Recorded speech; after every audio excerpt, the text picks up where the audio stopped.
안녕하세요. 반갑습니다. 10월 3일이네요.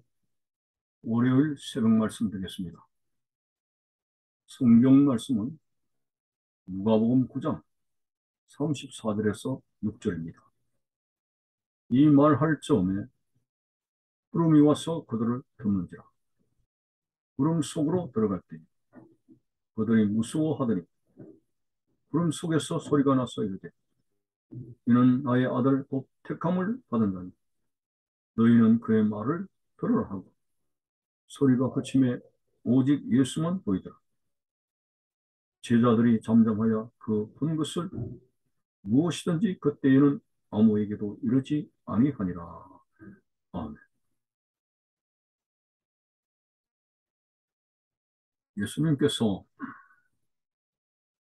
베드로, 야고보, 요한을 데리고 높은 산으로 올라가셔서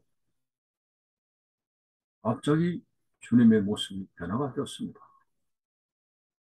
광채가 났고 입으신 옷이 지상에서는 볼 수 없는 아주 하얗게 그렇게 변화가 되어졌습니다. 그리고 어디로서인지 모세와 엘리야가 나타났어. 예수님과 대화를 나누는 그야말로 천국의 모습을 잠시 보여주는 그러한 시간이었습니다. 오늘 본문으로 가보니 베드로가 여기 있는 것이 좋사오니 라는 탁월한 그런 상황 속에서 자신도 무슨 말을 하는지 알 수 없는 그런 말들을 하게 되는데 갑자기 구름이 그들을 둘러싸고 구름 속으로 제자들이 들어갔을 때 무서워했습니다. 그리고는 하나님의 거룩한 음성이 들리시기를 이는 나의 택한 자라 너희들은 그의 말을 순종하라 이런 음성이 들렸습니다. 제자들은 무서움과 또 탁월한 여러 가지 엇갈린 반응 속에서 굉장히 두려워하는 모습이 나오는 것이죠. 우리는 이 본문의 사건을 왜 예수님께서 제자들에게 이런 모습을 보여주시고 하나님의 음성을 들려주시는가? 성경의 여러 가지 정황을 볼 때에 열두 제자들이 예수님에 대해서 뭔가 조금 흔들리는 모습이 아닌가? 또 사역 중에 피곤하고 힘이 들었을 때 예수 자신들이 스승으로 모시는 예수님에 대해서 조금 힘이 빠지는 모습이 아닌가. 예를 들어서 예수님은 제자들에게 무리들은 나를 누구라고 하느냐 라는 예수님의 정체성에 대해서 물어보셨죠. 그래서 제자들은 누구는 엘리야가 살아났다고 하니 그리고 예수 선지자 중에 한 사람이 살아났다. 세례 요한이 살아났다. 이런 대답을 했습니다. 물론 베드로는 정확한 대답을 했습니다만 이러한 정황 속에서 제자들이 자신들이 구세주로 믿고 따르는 예수님에 대해서 뭔가 확고함이 없는 것이 아닌가. 왜냐하면 세례 요한도 그렇게 됐습니다. 그렇게 신실한 하나님이 보내셔서 그리스도의 길을 예비하라고 보낸 세례 요한조차도 자기의 제자들을 시켜서 옥중에서 이런 질문을 했습니다. 오실 이가 당신입니까? 아니면 우리가 다른 사람을 기다려야 됩니까? 자, 이런 여러 가지 그리스도의 정체성에 대해서 뭔가 확고해야 될 믿음이 흐트러지지 않습니까? 그래서 예수님은 제자들 중에서 베드로, 야고보, 요한 세 사람을 선정해가지고 천국의 경험을 하게 되고 예수님이 하나님의 아들 되심을 그들이 듣고 나머지 9명에게 증거하라고 하셔서 그들의 신앙을 바로 세우고자 하는 그런 뜻이 있는 것으로 봅니다. 갑자기 제자들에게 무릎이 덮였고 굴 속에 있는 그들을 무서워하는 가운데 하나님의 음성이 들립니다. 이는 나의 택한 자고 너희들은 그의 말을 들으라고 했습니다. 다른 성경에 보니까 이는 내 사랑하는 아들이다. 내가 기뻐하는 자다.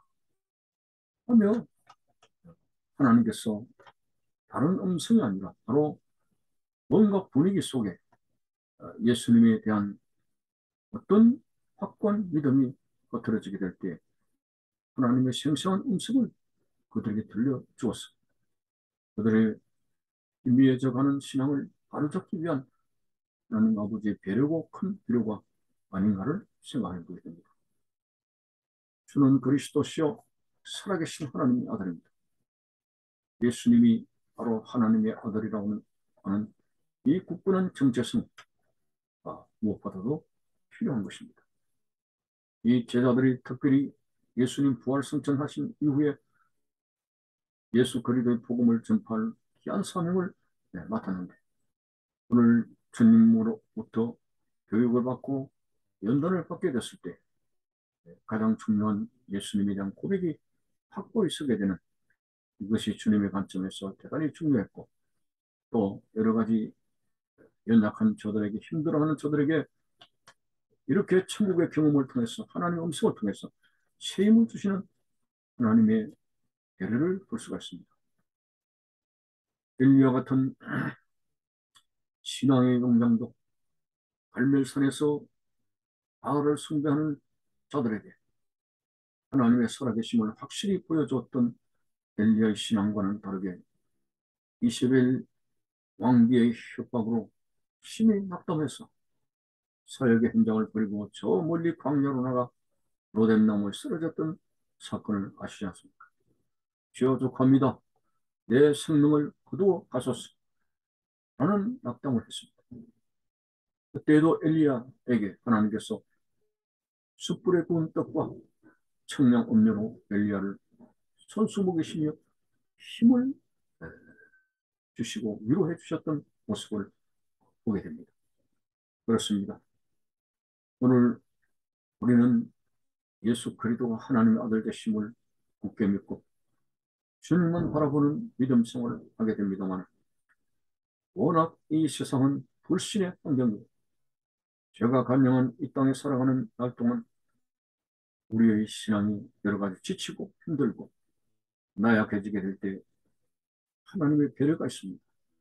하나님의 힘주심이 있습니다. 하나님의 은혜가 있습니다. 주님만 바라보고 나아갈 수 있도록 확실하게 우리에게 깨닫게 하시고 보여주시는 하나님의 은혜가 있습니다. 목자 되신 주님께서 우리를 천국 가는 길로 인도하시는 가운데 우리 자신이 그리스도인이요 예수 믿는 신자라고 하는 사실과 더불어서 세상의 빛과 소금의 사명을 감당해야 될 우리가 때때로 우리가 느슨해지고 약해지는 그런 희미한 때가 있습니다. 그렇지만 하나님은 확실하게 말씀으로 깨닫게 해주시고 연약한 우리를 그대로 버려두지 않는 배려하심과 위로하심과 하나님이 힘을 더해 주시는 것을 보게 됩니다. 바울이 복음 전도자로 부름을 받았을 때 때로는 연약해질 때가 있었습니다. 두려움도 있었습니다. 그 밤에 하나님께서 나타나셔서 바울아 덤벼라. 이 성안에는 내 백성이 많음이니라 하고 사명을 감당하는 바울에게 큰 힘을 더해 주신 것을 보게 됩니다. 그렇습니다. 오늘 우리의 신앙의 길은 우리 홀로 쓸 수가 없습니다.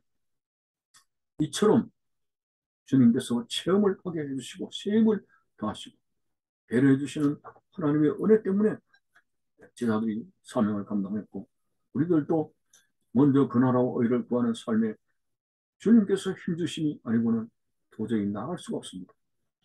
오늘도 우리의 신앙이 굳게 서서 주님만 바라보는 이 형편 속에서 흔들리지 않는 것이